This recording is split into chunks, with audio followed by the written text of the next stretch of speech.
Hello, എൻ്റെ ചെറിയ ചാനലിലേക്ക് എല്ലാവർക്കും സ്വാഗതം. വളരെ കുറച്ച് സബ്സ്ക്രൈബേഴ്സേ ഉള്ളൂ, ഏകദേശം 550ഓളം ഉള്ളൂ. അപ്പോൾ എന്നിരുന്നാലും എന്നെ സ്നേഹിക്കുന്ന കുറച്ച് പേർക്ക് അവർക്കായിട്ട് എന്തെങ്കിലും ഒരു ഗിവ് അവേ കൊടുക്കണമെന്ന് ഞാൻ വിചാരിക്കുന്നു.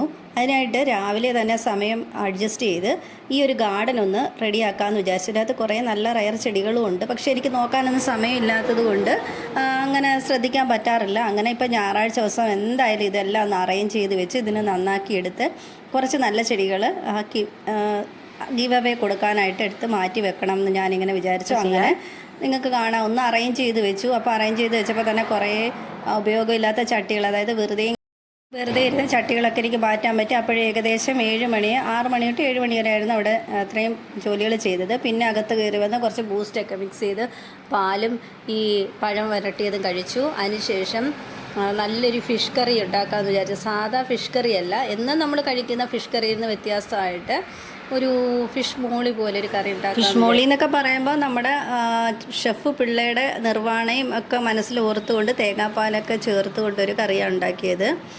അപ്പോൾ അതും ദോശയും കൂടെ രാവിലെ ബ്രേക്ക്ഫാസ്റ്റായിട്ട് കഴിച്ചു. പിന്നെ ഞാൻ സ്പെഷ്യലായിട്ടൊരു മോരുകറി ഉണ്ടാക്കാമെന്ന് വിചാരിച്ചു. ഈ മോരുകറി എന്ന് പറഞ്ഞാൽ വളരെ ടേസ്റ്റി ആയിട്ട് എനിക്ക് തോന്നിയിട്ടുള്ളത്, ഇതിനകത്ത് തക്കാളിയൊക്കെ അരിഞ്ഞിടും, അതുപോലെ ഉള്ളി അരിഞ്ഞിടും, പിന്നെ ഞങ്ങളുടെ വീട്ടിൽ തന്നെ കാന്താരി മുളക്, കറിവേപ്പില ഇതെല്ലാം കൂടെ ഒരു മിക്സിക്കകത്തിട്ട് ഒന്ന് അടിച്ചെടുക്കണം. അപ്പോൾ ഈ ഒരു ഇതിൽ കിട്ടും. അത് ചോറിനകത്തിട്ട് ഇതെല്ലാം കൂടെ ഒന്ന് നന്നായിട്ട് മിക്സ് ചെയ്യുകയാണെ ആ കളർ കണ്ടോ, തക്കാളിയൊക്കെ ഒന്ന് അരഞ്ഞ് വരും. അപ്പോൾ ഇത് ചോറിനകത്തിട്ട് കഴിക്കുകയാണെങ്കിൽ നല്ല ടേസ്റ്റാണ്.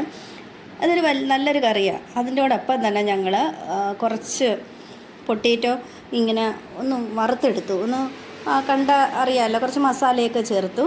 അതിന് ശേഷം ക്യാരറ്റ് മെഴുക്ക് വരട്ടെ, അത് നല്ല ടേസ്റ്റാണ്. അപ്പോൾ ഇതെല്ലാം കൂടെ പപ്പടവും ഉണ്ടായിരുന്നു. അപ്പോൾ ഇതെല്ലാം കൂടെ വെച്ചിട്ട് രാവിലത്തെ മീൻകറിയും കൂടെ വെച്ചിട്ട് നല്ലൊരു ഊണ് കഴിച്ചു. കണ്ടോ, ഇത് കാണുമ്പോൾ തന്നെ നിങ്ങൾക്ക് കാണുമ്പോൾ അറിയില്ല, ടേസ്റ്റ് ചെയ്യുമ്പോൾ അറിയാൻ പറ്റും അല്ലേ. നല്ല ആ പൊട്ടേറ്റോയും ഈ തൈരും കൂടെ ഇങ്ങനെ മിക്സ് ചെയ്ത് പപ്പടമായിട്ട് ഇങ്ങനെ മിക്സ് ചെയ്ത് കഴിക്കുമ്പോൾ വല്ലാത്തൊരു ടേസ്റ്റ്. അതിന് മീൻകറി വേണ്ട, പിന്നെ എന്നാലും മീൻകറി വെച്ചിട്ടുണ്ട്. അപ്പോഴത്തേക്ക് വൈകുന്നേരമായി. അങ്ങനെ ചായയൊക്കെ ഇട്ട് കുടിച്ചു. അതിന് ശേഷം പെൻഡിങ് ആയിട്ടിരുന്നൊരു ജോലിയാണ്, ഇനി ഈ ചെടികളെല്ലാം മാറ്റിയിട്ട് എനിക്ക് കുറച്ച് പച്ചക്കറി കൃഷി ചെയ്യണമെന്നുണ്ട്. അങ്ങനെ കുറച്ച് പച്ചക്കറി തൈകൾ കയ്യിലിരുന്ന് കുറേ ആയതാണ്. പക്ഷേ എന്തായാലും ഇത് നടാമെന്ന് വിചാരിച്ചു. ഈ ജെർമിനേഷൻ ബെഡ്, ആ ഒരു ജെർമിനേഷൻ ബെഡിനകത്ത് ഇത് നട്ടപ്പോൾ അത് പെട്ടെന്ന് പിടിക്കുമെന്നാണ് പറയുന്നത്. നമുക്ക് എന്തായാലും കാത്തിരുന്ന് നോക്കാം, അടുത്ത ആഴ്ച അപ്ഡേറ്റ് ചെയ്യാം അത് നന്നായോ ഇല്ലയോ എന്നുള്ളത്. അപ്പോൾ ഈ വിത്തുകളെല്ലാം അത്യാവശ്യം മിക്കവാറും എല്ലാം നട്ടു. പയർ നട്ടു, വെണ്ട, അപ്പോൾ ചീര, മുളക് അതെല്ലാം നട്ട് കഴിഞ്ഞു. പിന്നെ അപ്പോഴേക്ക് ഈവനിങ് ആയപ്പോൾ വീണ്ടും കുറച്ച് പാത്രങ്ങളും കൂടെ കഴുകാനൊക്കെ ആയിട്ടുണ്ടായിരുന്നു. പാത്രങ്ങളൊക്കെ വന്നപ്പോഴേക്കും 8:45 8:45 രാത്രി. അപ്പോഴത്തേക്കും ലാസ്റ്റ് മിനിറ്റ് ക്ലീനിങ് ഉണ്ടല്ലോ, നൈറ്റ് റൂട്ടീൻ, നൈറ്റ് ക്ലീനിങ്. മിക്കവാറും നൈറ്റ് ഫോൺ ഉപയോഗിച്ചങ്ങ് വെറുതെ ഇരിക്കും. പക്ഷേ എന്നാലും ഇന്ന് എന്തായാലും നൈറ്റ് റൂട്ടീൻ കുറച്ച് കൃത്യമായിട്ട് തന്നെ ചെയ്യാമെന്ന് വിചാരിച്ചു. അപ്പോൾ അതൊക്കെ ചെയ്തു, ക്ലീനിങ് എല്ലാം ചെയ്തു. എന്നിട്ട് ലാസ്റ്റ് ബെഡ് മേക്കിംഗ് ആയിരുന്നു. ബെഡ് മേക്കിങ്ങിൻ്റെ സമയത്ത് ഈ റിമോട്ടുകൾ, CCTVയുടെ, AC-യുടെ, ഫാനിൻ്റെയൊക്കെ റിമോട്ടുകൾ എപ്പോഴും കാണാതെ പോകും. അപ്പോൾ അതെല്ലാം എടുത്ത് വെച്ചിട്ടുണ്ട്. പിന്നെ മൂക്കടപ്പ് വരുവാണെങ്കിൽ ഒഴിക്കാനുള്ള ഒട്ടർവീനും എടുത്ത് വെച്ച്